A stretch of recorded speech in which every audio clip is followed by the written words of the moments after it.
How did you feel about the Chappelle Show? Oh, I thought it was brilliant. I thought it was absolutely brilliant. It would have been great to see where else he could have took it. Well, I mean, I'll tell you, for example, I interviewed Charlie Murphy, and he said that at the time it got canceled, Eddie Murphy actually agreed to do a true Charlie Murphy, true Hollywood story. Is that right? Yeah. Do you feel that the Chappelle Show made black people look bad? Not in any way. Not in any way. I'm a big middle finger to anybody that tries to tell me what I should and shouldn't talk about, and what's right and what's wrong, because funny is money. And if people laugh, it's like Eddie Murphy said in Raw when he did Richard, talking about Bill Cosby. Do people laugh at what you say when you say it? Do you get paid? Well, then tell Bill I said have a Coke and a smile and shut the fuck up. Right. You know what I mean? And people are such hypocrites in terms of what offends them doesn't offend everybody else. And everybody's going to be offended. We live in an offensive age. Mm-hmm. So I don't worry too much about people's feelings. If it's funny, man, I'm with it. And I thought Chappelle Show was brilliant. Brilliant. I mean, to this day, you could say I'm Rick James, bitch. Right. He might not like that. You know. Who? Dave. Really? I mean, yeah. Well, you know, he's a comic at heart. I don't know though. So when he goes to do stand up, and he's performing in front of a packed house, and motherfuckers won't shut the fuck up, and they keep yelling out, "I'm Rick James, bitch," and he's trying to do new material. He ain't a fan of that. No? No. Well, it's funny because there was we had a report on a robbery where one of the dudes came in disguised as Rick James. He actually had the Rick James hair right? and everything. And I sent him a link. I said, I blame you for this. And he just LOL'd me back. Like, hilarious. You know what I'm saying? I mean, you know, it's funny because like I saw Charlie Murphy, who we've interviewed before, and he invited me to the stand-up. And he was saying how, Ashley Larry was hating on him one day saying, everywhere we go, Charlie Murphy, don't you get sick of that shit? He's like, no, motherfucker. My name's been Eddie Murphy's brother for the last 30 years. Like, hilarious. Hilarious. And if you think about it, Charlie Murphy is now on tour with like Eddie Griffin and like, is it George Lopez. George Lopez. Hewley, yeah. Like a bunch of, really well-known, well-respected comedians when he really was Eddie Murphy's brother for the majority of his life. Yeah. And now he's actually up there doing he's not at the Eddie Murphy level of comedy, of course, but he's actually, doing his thing. And like, he's got a major role in Black Jesus and all that other type of stuff. So, hey man, I think that the effects of the Chappelle Show are still felt to this day. Yeah. And I think after the Chappelle Show, the next thing to really take on this sort of, comedy with a social statement was the Boondocks. Yeah, I did a couple of voiceovers for that. Yeah, me too. I was actually a character on the Boondocks. Yeah, okay. One of the episodes, when Sergeant Gutter he goes to beef with when Thugnificent went to go beef with Sergeant Gutter, the Soldier Boy character. He came on Vlad TV. Right. To air it out. Yeah, man. Yeah. So, yeah, man, great stuff. I mean, I feel like right now we don't have that. We don't have a show that's like funny, but says something about society.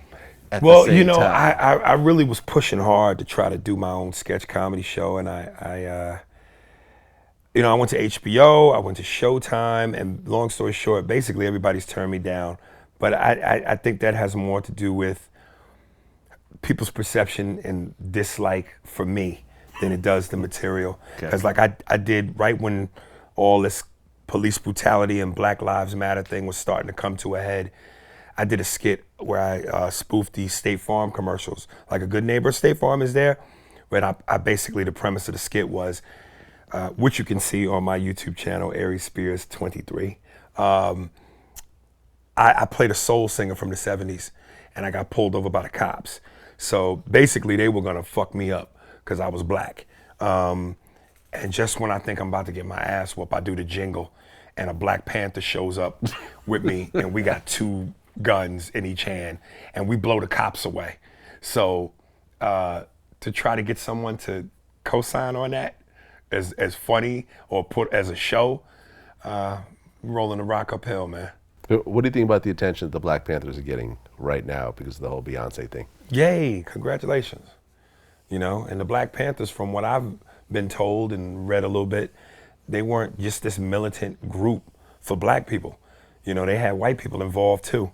Yeah. And as Malcolm X said, I think it's stupid to know that you're being attacked or attempted to be killed and you're not defending yourself. So if there wasn't any racism or police brutality, there would have been no need for the Black Panthers. So let's do the math on that. Before white America gets in an uproar about the Black Panthers' existence, let's start with the fact with why they were created to begin with. Well, to protect the communities, and they actually use, because I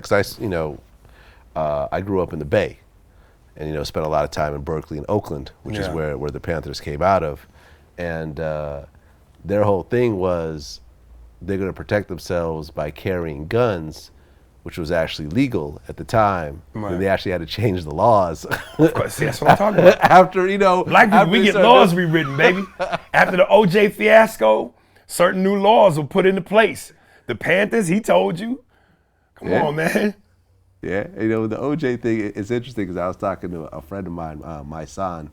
He did 7 years in prison. We were talking about the whole OJ thing. And, how OJ got 35 years, for the robbery where he was trying to get his stuff back. And he said, I know people that have been convicted for murder that didn't get 35 years. Barack Obama mentioned it in a speech he did.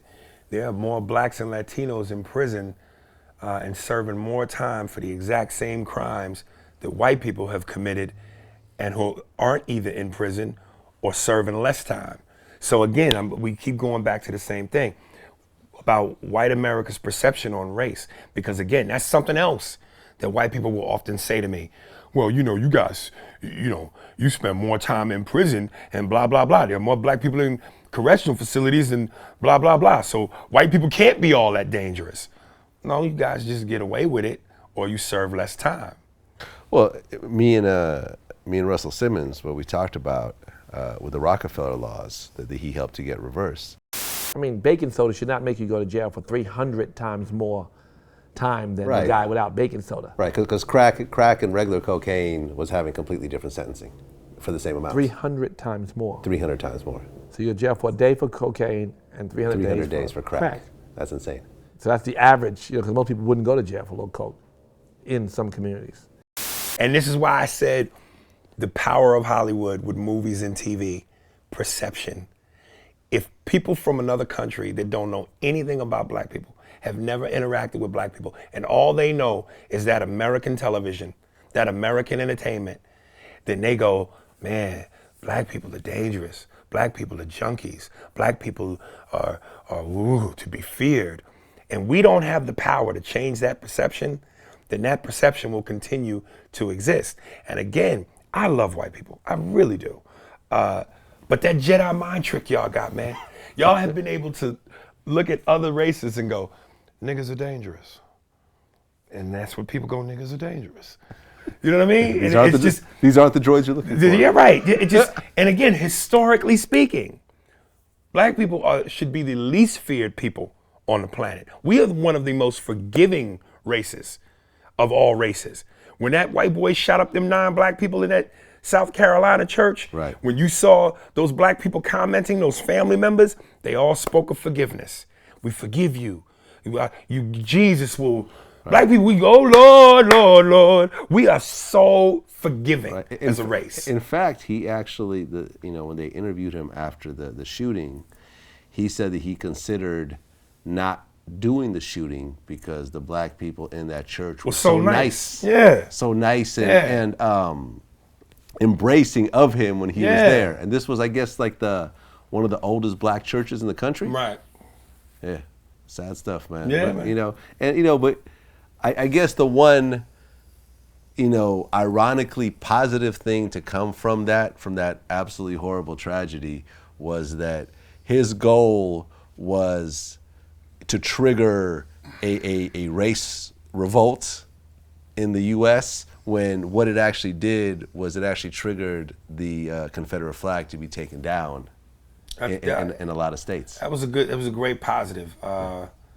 But again, I think until black, white, we can find a way to really take the time.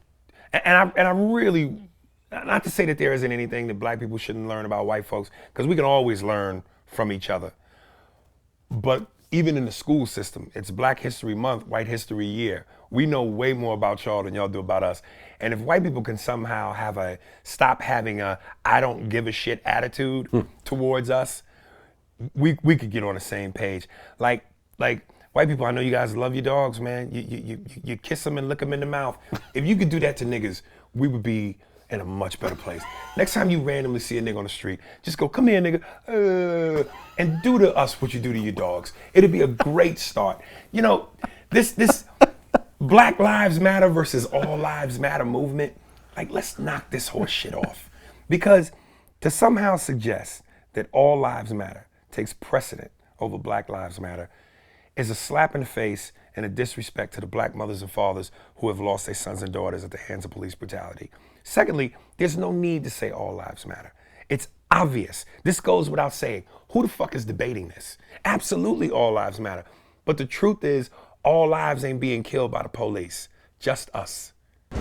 I'm a fan of Drake. I'm a fan of the idea of Drake, so no disrespect against Drake. What do you mean by the idea of Drake? What does that mean? Meaning that if he has a ghostwriter, he's an idea. He's not meaning that it's a perception created that he's not really writing the lyrics, and it's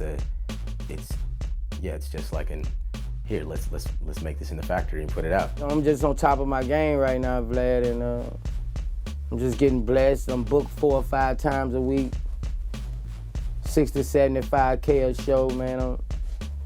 I'm winning right now, man, and I'm just steady trying to increase my hustle.